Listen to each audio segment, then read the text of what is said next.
Microsoft carries a sweet tune, Forti, ouch, and nice to virtually meet you.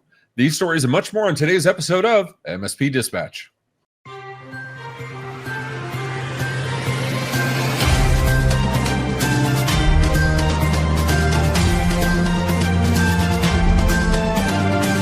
This episode is presented by Tech Tailgate 2022.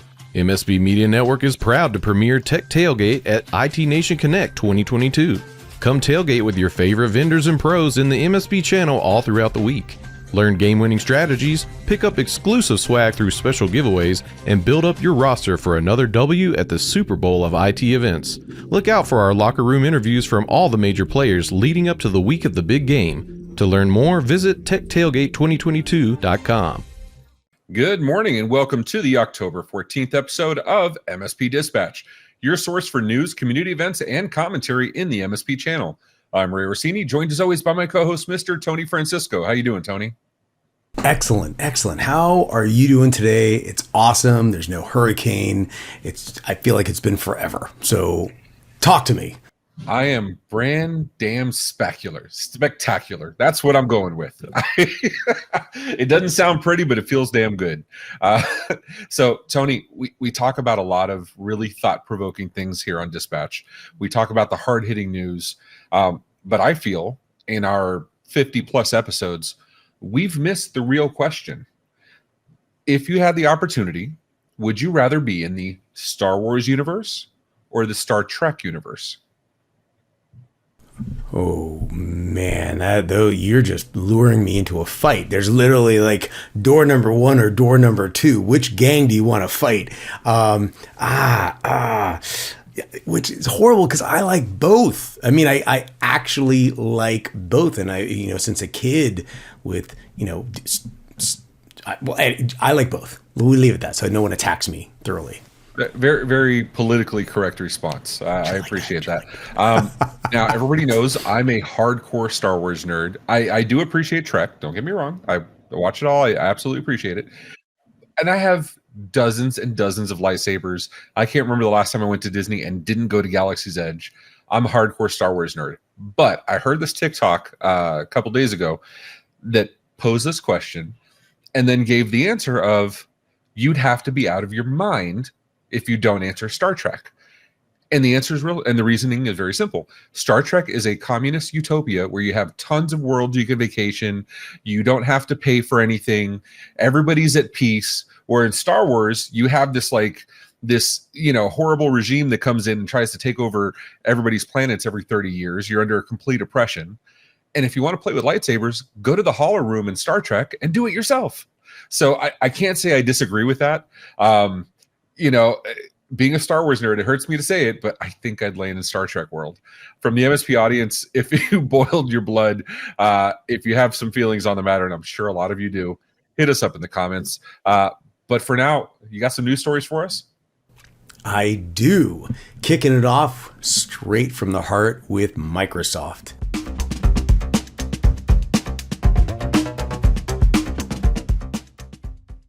In an article on Petri.com, Microsoft is scheduled to release the new Intune Premium Suite in March of 2023. Microsoft has announced its plan to roll out the new Advanced Management Suite in March, and the cloud-based Microsoft Intune Premium Suite is a cost-effective premium endpoint management, which will include endpoint privilege management, remote help, Microsoft Tunnel for mobile app management, as well as advanced endpoint analytics capabilities, with support for more features to be added over the following months. The Microsoft Intune Premium Suite will improve the remote help solution that launched on Windows in April. These include a new ServiceNow integration, improved compliance messaging, enhanced elevation, and support for Android devices. This release will also enable IT admins to hear audio from employees while providing remote assistance. In early 2023, Microsoft is also introducing a new endpoint privilege management solution in public preview. This service will automatically manage and elevate standard users' permissions to admin status to let them perform specific tasks on Windows cloud-connected and co-managed endpoints.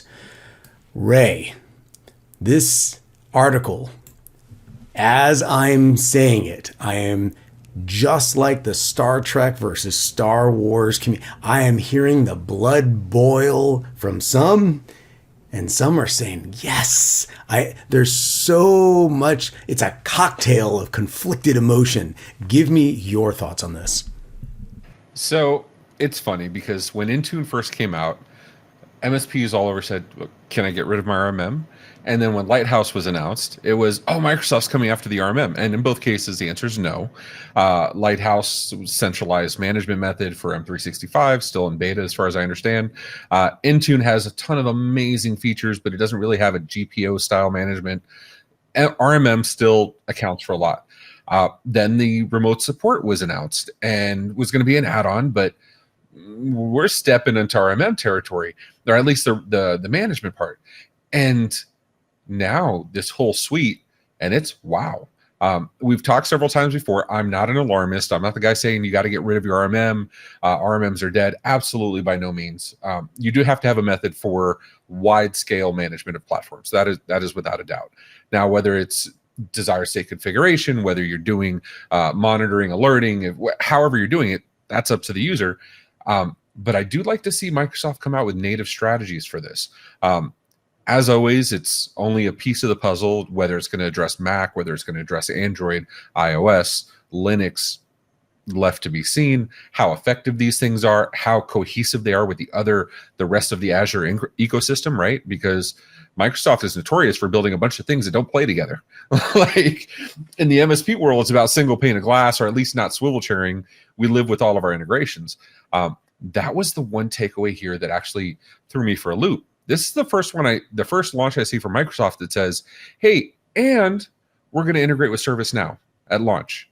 We're going to integrate with an enterprise grade ITSM platform. That's a big move. That is no longer waiting for the ITSM platforms to integrate. That's saying, no, we're at launch, we're good. We're here. As always, it strikes me as enterprise first as opposed to SMB. But it's a step in the right direction. What do you say, Tony? What are the tea leaves here for you?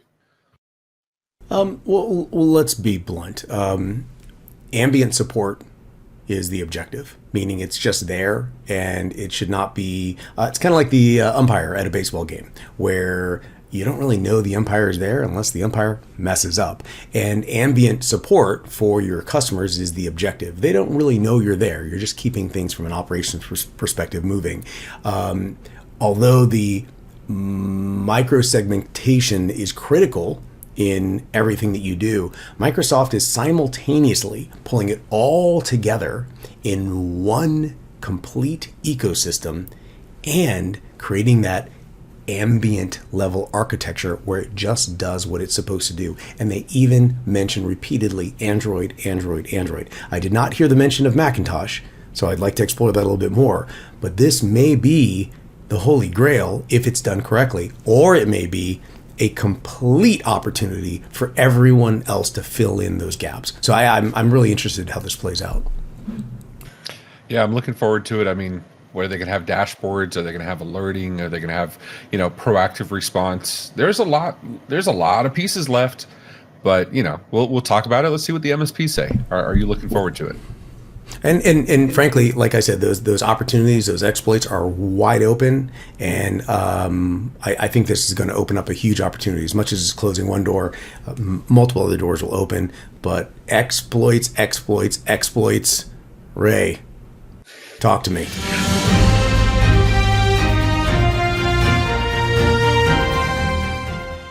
So we said last episode there was a FortiOS CVE, and we put it as a notable mention because there were no active exploits. And this is the point where Phil puts a card up somewhere pointing to the previous episode. So I'll just point up because I notice he does that when I do the editorial review. But now it's in the wild. The top story number 2, security FortiOS CVE Active Exploits, an update from last episode, as reported by James Horseman on Horizon3.ai. After releasing an advisory to patch CVE 2022-40684 last week, the security flaw was reportedly exploited in the wild. To determine if their system had been compromised, customers should configure and enable REST API logging through the Fortinet CLI. However, aside from Fortinet's recommendation to check a device's log for user equals local process access, and again, this link will be in the show notes, Horizon 3 also recommends that affected systems should also check logs with user interface equals node.js or user interface equals report runner.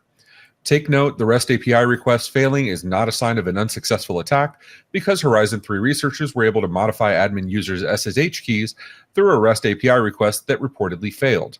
According to Horizon 3, attackers exploiting the flaw can further compromise the system by modifying the user's SSH keys to log into the compromised system, adding new local users, updating network configurations to reroute traffic, downloading the system configurations, and initiating packet captures to capture other system information.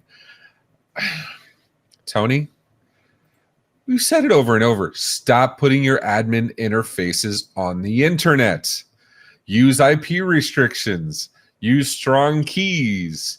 I mean, how many of these do we have to do before enterprises stop putting these admin interfaces on the interwebs? Why does this keep happening?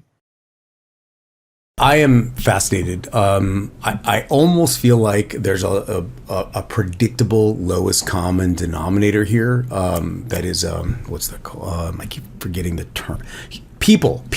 I feel like people, I keep forgetting that term. People are the lowest common denominator. Now, the objective, of course, is to automate as much as possible. I even mentioned in the previous article about microsegmentation is critical in a security world. If you're doing it correctly, you're microsegmenting your policies as well. You're putting everything in a hyper queuing environment, so one thing doesn't affect another. If there's an advent of a surge of activity. But when it just comes to passwords, we're not talking rocket science here. We're talking about sheer education. We're talking about a standard operating procedure, an SOP for everything, and which comes full circle back to my number one rule. I say it every single day. I say it to my kids, to my friends, to my coworkers. If you can't explain it, you don't understand it. I'll repeat that. If you can't explain it, you don't understand it. But once you truly understand something, you truly understand the mechanics of how everything fits together, you will be in control of it. You can manipulate it because you know what is movable and what is not movable. If you can explain to everyone the importance of passwords and explain to everyone the damage that the lack of a very standardized process in place and a policy that's defined for a certain reason and define what that and explain what that reason is, if you can explain that to someone and they in turn can explain it to others, that education will ripple throughout an organization and have an enormously positive effect. I feel like I'm going too far. We're saying the same thing every single time. Ray, am I going too far? Am I missing something? So one of the things I've said over and over that I used to complain to security researcher friends, and I challenge them, is give me simple, actionable steps that I can do to improve my security posture. Let's not make this ethereal. Let's not make this theoretical. Let's make this practical. Well, turn off your damn HTTPS web interfaces for your admin surfaces. How hard is that? I know I shouldn't say this. I really shouldn't say this. But if your firewall has an admin interface on the public internet, you and I are not friends. You know what I mean? At some point you got to admit you're the problem. I'm saying it. You're the problem. If you're out there putting admin interfaces, don't be that guy or girl. Be the better IT admin. Go fix it. Home, work, anything. If you're volunteering at some organization, check their firewalls. It's not hard to do. Hell, you can do it quickly en masse on Shodan because the attackers are. So please go do that. I want to know how many people we just lost at that very moment that didn't listen to the last part of what you said because they're literally disabling the web interface for their admin interface. Or we're getting a text. 10,000 watchers to one. To one. And, hey, how do I do this? I don't VPN. And it's Phil agreeing with us about Star Trek universe. But anyway, let us know in the comments. Let us know if we're friends or if we're not friends. I want to know. But Tony, let's get virtual.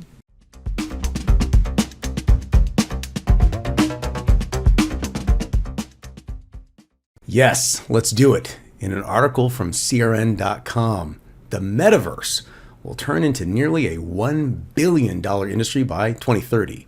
The The global metaverse space will grow to $996.42 billion industry by the year 2030, surging ahead at a compound annual growth rate of 39.8% over the next 8 years, according to a recent report by analytics and consulting firm Global Data. Rob Cato, Lenovo's vice president of North America channels, told CRN in an email that channel partners should pay close attention to emerging tech around the metaverse. Quote, there is a land grab going on for strong metaverse ecosystem partners and learning, end quote, says Dipal Agarwal, the project manager at Global Data. He said in a statement, quote, telcos are, by and large, keen to understand the lay of the land and invest in exploration and startups as a potential partner. M&A activity is picking up, with access to technology being key rationale for most of the deals. Unfortunately, there is also low usage. There's another article in our show notes from futurism.com that states even with a $1.2 billion market cap, according to the data aggregator DAP Radar, the Ethereum-based world Decentraland had only 38 active users over a period of 24 hours. And this is where we go to answer the question, what is the metaverse? In the metaverse, people use avatars to represent themselves, communicate with each other, and virtually build out the community. In the metaverse, digital currency is used to buy clothes, weapons, shielding, in the case of video games, and many other items. It was first described in 1992 in the novel Snow Crash, and several companies developed their online communities based on the concept, most notably Second Life, which was released in 2003. The movie and novel, Ready Player One, helped really popularize the idea. Ray, I have so much to unpack here, and I don't know if we can do it in real time or we do it virtually. Just tell me your thoughts on the metaverse. Am I underthinking it? Am I overthinking it? Have you already built out a community? Have you banned admin level access to accounts to manage networks inside the metaverse? Talk to us. I can't wait till we can start attacking virtual firewalls in the metaverse for publicly virtual admin interfaces. No, my inner 12-year-old just sees Zuckerberg with the hoodie, shaved head, with petting the white cat, saying $1 billion. Ha ha ha. No, I did have to Google what is metaverse, because remember, this came out more than a year ago, had a launch, failed to launch, they pulled it back. And then I think it came out again.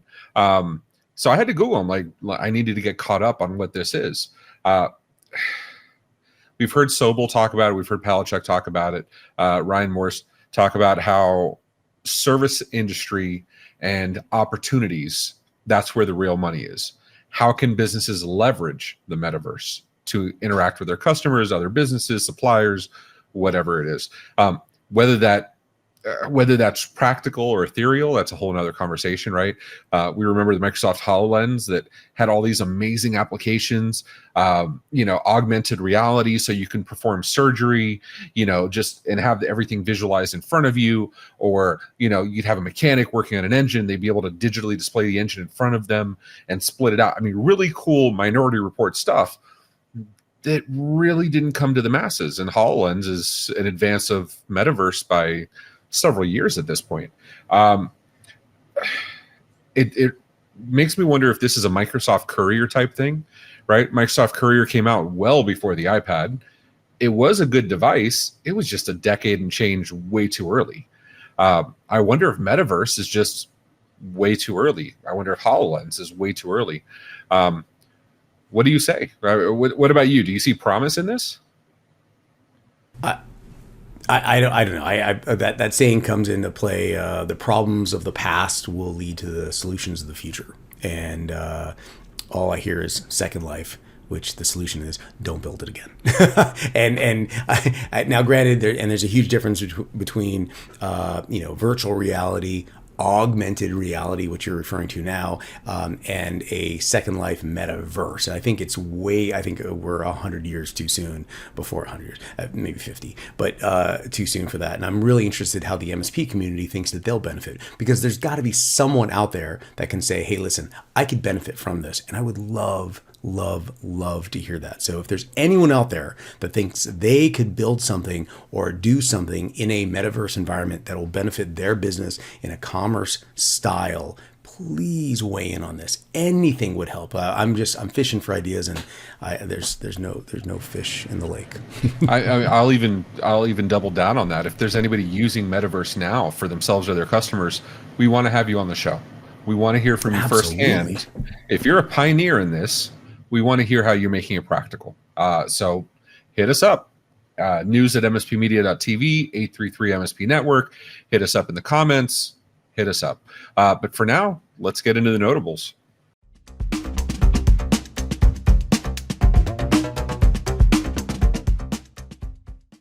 In my first notable mention, Firefox is providing a free phone number to help eliminate spam calls, as reported by John Porter on TheVerge.com. Mozilla is adding virtual phone numbers to its Firefox Relay, a service that helps you hide your real email address, giving you a virtual one. Spam phone calls and texts will be easier to block with this virtual alternative phone number. You can block all calls or texts sent to this number or only block specific contacts. It allows you to keep your real number private, which is important if you want to receive sensitive information. According to Mozilla's blog post, the service generates a phone number for you to give to companies you suspect might use it to send spam messages or share it with others who will. Vendors, we're looking at you. The new phone number masking service costs $4.99 a month and entitles a user to only one phone number that can't be changed once chosen. My second notable mention, Thoma Bravo to acquire ForgeRock for $2.3 billion, as reported on darkreading.com. In the past few months, the private equity firm Thoma Bravo has acquired 2 identity and access management, otherwise known as IAM companies, and ForgeRock has just become its third one. Reportedly spending $2.3 billion in an all-cash offer for ForgeRock, the deal will likely close on the first half of 2023. According to an earlier report published in Dark Reading, the private equity firm is banking on a growing market for a service to drive the IAM demand. In addition, Reuters said Thoma Bravo also expressed interest in Darktrace and Nearmap over the past year. Tony, what do you got? In my first notable mention in ChannelDailyNews.com, Elon Musk offers to buy Twitter at the original price if Twitter drops the court action. Elon Musk has offered to purchase Twitter at the originally offered share price of $54.20 US per share if Twitter drops court actions, according to a filing by Musk to the Securities and Exchange Commission on October 3rd.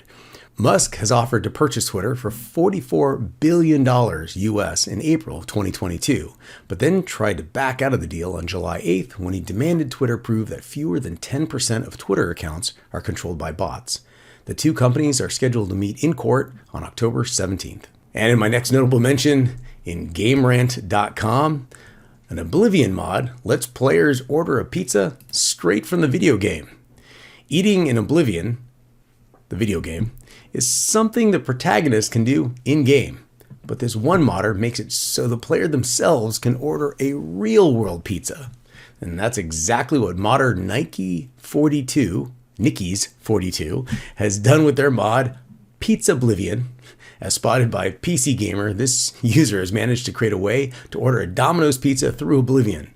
With a bit of tinkering, players can utilize a new character who goes by the name Pizza Black and is situated outside of Way, just west of the Imperial City, to have a real pizza delivered to their door. The option will appear to ask for the usual, which in this case will be a 12-inch thin crust, 8 garlic bread twists, and a 20-ounce bottle of fused lemon tea, totaling $28.23 US, including tax and delivery. The modder also encourages that anyone who can code to alter the code if they know how.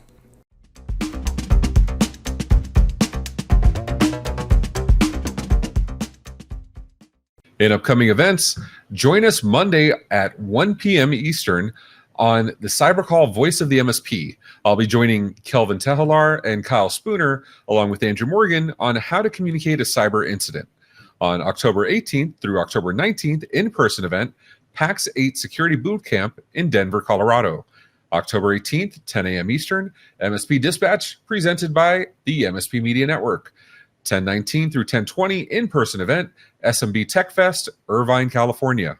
10/19 at 1 p.m. Eastern, Partner First, RPA for MSPs, automating your manual and time-consuming processes with Rewst. 10:21 at 10 a.m. Eastern, MSP Dispatch's week wrap-up presented by yours truly, Mr. Tony Francisco. And don't forget to check out Hack It 2022 presented by Huntress. Those of you that attended Huntress's Hack It 2021 or any of the previous sessions will be delighted to know they're back at it. And joining me to talk about it is Mr. John Hammond, the senior cybersecurity researcher over at Huntress. What we like to bring with Hack It 2022 is a lot of education, hands-on experience, and interactive stuff to get you in the know about what threats are out there. We are diving into 3 different sessions during the content days, November 15th and 16th, so you have 2 chances to catch the content. And then on top of that, you guys have a pre-day event also, right? So what we call Day 0 is a hands-on hacking training lab. Cutting through code, slinging exploits, a lot of fun and very cool stuff. MSP Media Network is actually going to give away 5 of the 0-day licenses. We'll put the information below, but absolutely we invite you guys to sign up for Hack It 2022. Excellent. See you soon. Phil, that music hits pretty damn hard, dude. I was jamming out. Yeah, exactly. Simon's saying the same thing. It gets him hyped out. Like, I'm ready to go jam. Forget this dispatch stuff. Let's go party. No, seriously, do the registration link below. Register for Hack It, but use our registration link also because we're giving away those 5 Day 0 passes. Incredible training from incredible people. So don't miss out on that. We're very excited to give away those 5. But really want to know, how'd you like today's show? If you liked it, hit the thumbs up button. If you didn't, go ahead and hit it twice. And if you want to hear more, hit that subscribe button on YouTube or your favorite podcatcher. You know, we also have a Discord where we post stories all week and you can propose your own and even vote on the ones we'll cover. As my friend Rich Banky says, make sure to tell a friend. Also, be sure to follow us on social media at MSP Media TV. Have any questions? Email news@MSPmediaTV for answers on the next episode. Or leave us a voicemail, 833 MSP Network. So, Tony, are you going to the holodeck to join Star Wars World, or are you going to go game to order a pizza? I've been putting a lot of thought into this. I think what I'm going to do is go to the holodeck so I can fight the Star Wars people in a virtual battle, but no one's hurt. Everyone's cool in the gang, but then secretly go off to my non-dystopic happy place. So I don't have to battle for pizza. I just want a pizza. That's all I want. I love it. And until next time, ladies and gentlemen, all I have to say is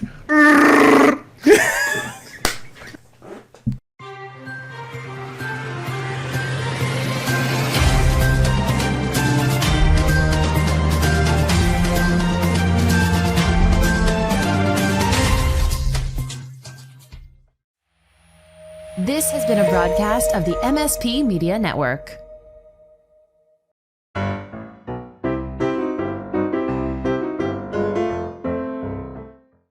So from the MSP audience, if we've good Lord. This will include a new ServiceNow integration in hold on. After releasing an advisory patch, words are hard. This is a land grab going on for strong Metaverse ecosystems partner. I just hosed that one. I'm so sorry. According to Mozilla's blog post, the service generates a phone number for you to give companies you might. According to Mozilla's blog post, the company service. Words are hard. Surprisingly few bloopers. Oh, of course, I can't even say few bloopers without butchering that. All right. That was funny. In addition, routers.